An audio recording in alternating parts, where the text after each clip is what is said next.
जय श्री राम। भारत माता की जय। वंदे मातरम। हर हर महादेव। कैसे हैं आप लोग? मुझे शायद आप पहचानते होंगे। अयोध्या से मैं तपस्वी छावनी पीठाधीश्वर जगत गुरु परमहंस आचार्य एवं विश्व हिंदू सिख महापरिषद का अंतर्राष्ट्रीय अध्यक्ष आज महाराष्ट्र मुंबई में हूं। देश के जाने माने उद्योगपति एवं बड़े समाजसेवी आज रतन टाटा जी को श्रद्धांजलि देने के लिए भी मैं उपस्थित हुआ और वैदिक विधि से शांति पाठ करके उन्हें श्रद्धांजलि अर्पित किया। इस समय मैं महाराष्ट्र में हूं क्योंकि ये छत्रपति शिवाजी महाराज की पावन भूमि है, जिन्होंने सनातन की रक्षा के लिए आप जानते हैं कितना बड़ा जिनका योगदान रहा। मर्यादा पुरुषोत्तम भगवान श्री राम की पावन जन्मभूमि अयोध्या से चल करके महाराष्ट्र आने का इस बार मेरा उद्देश्य कुछ महत्वपूर्ण था। पहला तो यह था कि महाराष्ट्र सरकार ने एक ऐतिहासिक काम किया है कि गाय को राजमाता का दर्जा दिया, तो महाराष्ट्र सरकार को धन्यवाद भी देना था। दूसरा, छत्रपति शिवाजी महाराज के बेटे छत्रपति संभाजी महाराज का हत्यारा आतंकवादी औरंगजेब की कब्र को हटा करके और वहां सुलभ शौचालय बनवाना था। तो हमने बात कर लिया है, क्योंकि औरंगजेब की जो मानसिकता रही वो अमानवीय रही और वो बहुत जल्दी औरंगजेब की कब्र हटेगी, वहां सुलभ शौचालय बनेगा। सबसे बड़ी बात यह है कि ऑक्सीजन अगर न हो तो कोई भी जीवन धारण नहीं कर सकता। मैं कहना यह चाह रहा हूं कि अगर सनातनी न हो तो बाकी सब अपने आप लड़के मर जाएंगे, क्योंकि पूरी दुनिया में अगर विश्व कल्याण का उद्घोष कोई करता है तो वो सनातनी करता है कि विश्व का कल्याण। अब विश्व का कल्याण मतलब विश्व में जितने हैं सबका कल्याण हो, सबका भला हो। ये जो संस्कृति है ये भारतीय संस्कृति, वैदिक संस्कृति है। सनातनियों की अति उदारता के कारण, क्योंकि सनातनी किसी को कष्ट नहीं देना चाहता, बहुत उदार, लेकिन कहते हैं अति सर्वत्र वर्जित, अति सर्वत्र वर्जित है। स्थिति ये हो गई कि अमानवीय विचारधारा के लोग जो आए उनको भी जो है तो सनातनियों ने शरण दिया और धीरे धीरे करके वो सनातनियों को ही कहीं लव जिहाद, कहीं जो है जमीन जिहाद, कहीं जो है दुनिया भरे के जिहाद। इसलिए मैं सभी सनातनियों से कहूंगा, शस्त्र और शास्त्र। शास्त्र आप जो भी भाषा जानते हैं अपनी भाषा में, कम से कम रामचरितमानस है, श्रीमद् भगवद गीता है, अपनी भाषा में आप 10 मिनट, 15 मिनट, आधा घंटा उसका स्वाध्याय जरूर करिए। उससे आपको लगेगा कि हमारा शास्त्र क्या कहता है। और शास्त्र के साथ शस्त्र।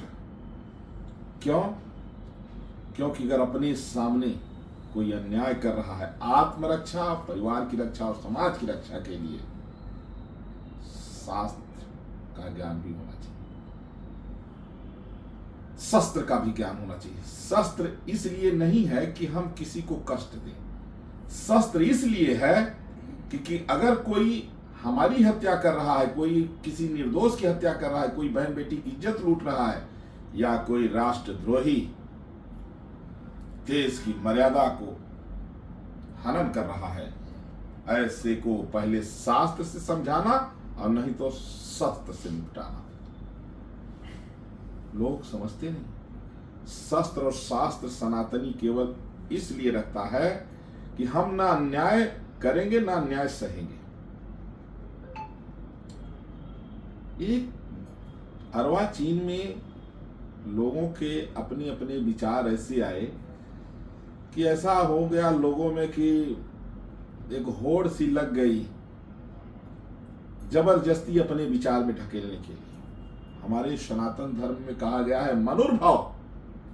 आप शिव की पूजा करें, आपकी इच्छा, गणेश की पूजा करें, आपकी इच्छा, आप सूर्य की उपासना करें, आपकी इच्छा, आप श्री राम जी की पूजा करें, श्री कृष्ण जी की, नारायण जी की, करें या न करें आपकी इच्छा। कोई आपको जबरदस्ती नहीं कहेगा कि आप पूजा क्यों नहीं करते हो।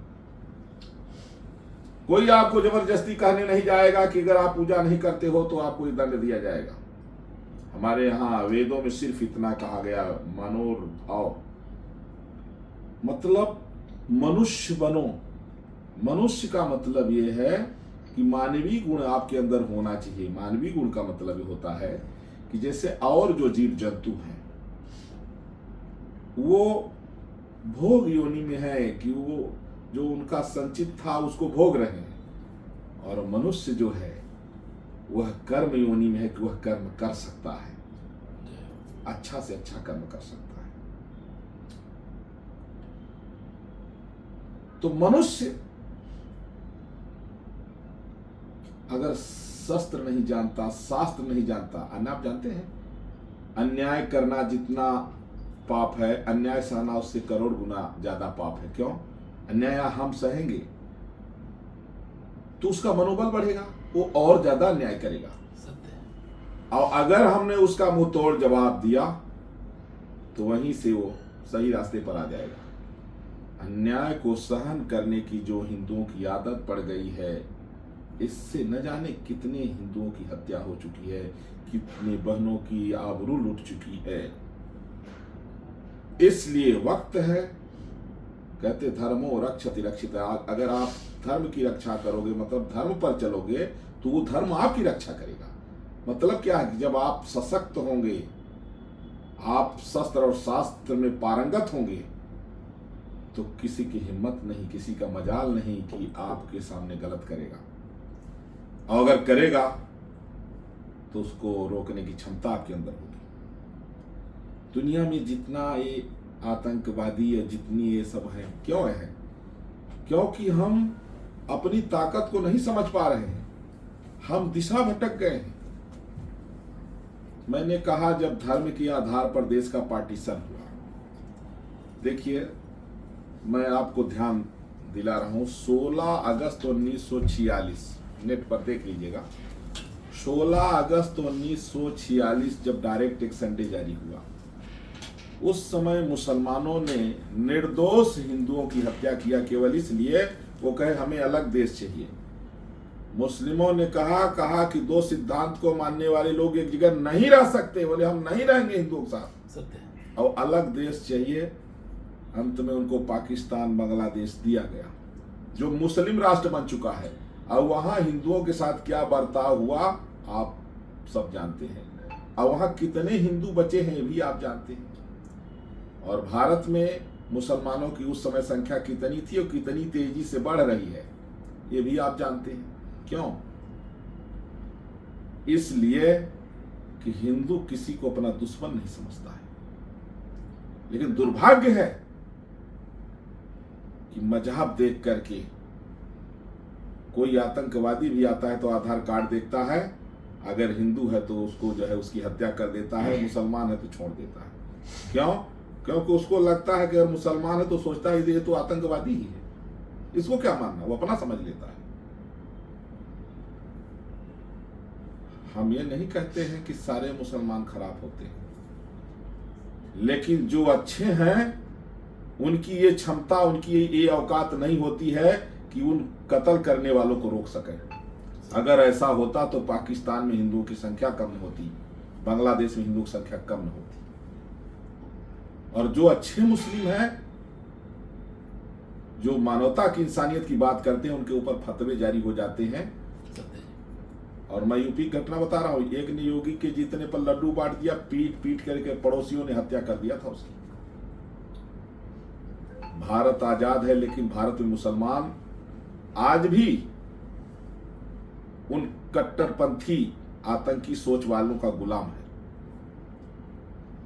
3 विवाह 4 विवाह करने के बावजूद भी मुस्लिम महिलाओं को जब 4 बच्चे, 5 बच्चे, 8 बच्चे पैदा करके छोड़ देते थे, अगर वो कहीं चली जाए तो उनकी हत्या हो जाती है। हालांकि बीजेपी के आने के बाद में काफी बदलाव आया है, लेकिन आज भी आप कश्मीर का चुनाव परिणाम देख लीजिए। सरकार ने सब कुछ लुटा दिया कश्मीरियों के लिए, जबकि वो मृत्युदंड के अधिकारी थे जिन्होंने निर्दोष लाखों महिलाओं की आबरू को लूटा था, लाखों निर्दोष हिंदुओं की जिन लोगों ने हत्या किया था, और मृत्युदंड के अधिकारी थे और हैं। लेकिन सरकार ने सोचा कि शायद है कि इनकी भावना बदल जाए। खूब धन का खजाना लुटाया भाजपा ने। हुआ क्या? एक भी सीट कश्मीर से भाजपा की नहीं निकली। क्यों? उनके अंदर मदरसों से ऐसी घूंटी पियाई जाती है जो भारतीय संस्कृति विरोधी है। आपने सुना होगा, असदुद्दीन ओवैसी आज तक भारत माता की जय नहीं बोला है, लेकिन संसद भवन में शपथ ग्रहण करने के समय जय फिलिस्तीन बोला। अपने देश की जय बोलने में दिक्कत है उनको। अपने देश की जय बोलेगा तो उसका मजहब खतरे में आ जाएगा, लेकिन जय फिलिस्तीन बोल रहा है तो उसका जय जो है मजहब खतरे में नहीं आ रहा। ये देश के गद्दार लोग हैं। इसलिए बंटवारे से बचा हुआ जो हिंदुस्तान है, ये संवैधानिक रूप से हिंदू राष्ट्र बनना चाहिए। और ये मुहिम जगत गुरु परमहंस से आचार्य ने छेड़ा है। और आपको पता होगा, बहुत सारे हमारे पत्रकार बैठे हैं, उस समय लाइव चला रहे थे जब मैंने जल समाधि की घोषणा किया था, और वो आवाज इतनी दूर तक गई कि सबको झकझोर दिया। और आज हर तरह से हिंदू राष्ट्र की आवाज हर तरफ से और आनी चाहिए। अगर मैं कहता हूं जो हिंदू राष्ट्र नहीं चाहता है वो देश का सिर्फ आतंकवादी हो सकता है। डंके की चोट पर मैं कह रहा हूं, अगर हिंदू राष्ट्र नहीं चाहता तो देश का आतंकवादी हो सकता है, मनुष्य नहीं हो सकता। लाखों करोड़ों हिंदुओं का गर्दन कटा है देश के पार्टीशन को लेकर के, सब कुछ बटा है। हिंदू अपना गर्दन कटवा लिया लेकिन हथियार नहीं उठाया। अगर हिंदुस्तान में अगर हिंदू हथियार उठा लिया होता तो आज यहां मुसलमान उसी तरह से होते जितना जितना हिंदू पाकिस्तान में है या जितना हिंदू बांग्लादेश में, उतना मुसलमान अगर हिंदुस्तान में होता। लेकिन हिंदू का जो है कि सबके प्रति एक अति उदार भाव होना चाहिए। लेकिन ऐसा भी नहीं होना चाहिए कि तुम्हारे सामने तुम्हारी बहन बेटी की इज्जत लुट जाए और तुम मजबूर बन के बैठे रहो। हम सनातन में भी ये बिल्कुल नहीं पसंद करेंगे कि कोई किसी की बहन बेटी की इज्जत लूट ले, लेकिन कोई दूसरा ये मान करके कि ये हिंदू बहन बेटी है उसकी इज्जत लूट ले, लव जिहाद में फंसा के 35 टुकड़े कर दो, ये भी बर्दाश्त नहीं करेंगे। देश में स्थिति जो इस समय है, देश उस मोड़ पर आ गया है कि अगर भारत को संवैधानिक रूप से हिंदू राष्ट्र नहीं बनाया गया तो भयावह स्थिति होगी। तो हिंदू राष्ट्र का जो अपना अभियान है, मुहिम है, बहुत तेजी से आगे बढ़ रही है। और आप सब लोग बच्चा हर सनातनी इसके लिए कमर कसिए। बोल सकते हैं बोलिए, लिख सकते हैं लिखिए, कुछ कर सकते हैं करिए। और अगर कुछ नहीं कर सकते तो जो लिख रहे हैं, जो बोल रहे हैं, जो कुछ कर रहे हैं, कम से कम 2 मिनट उनका मनोबल ही बढ़ा दीजिए। तो धन्यवाद, और फिर हम मिलते रहेंगे। जय श्री राम। जय श्री राम। श्याम रामचंद्र की जय। हाँ, ये योगी जी के साथ जय।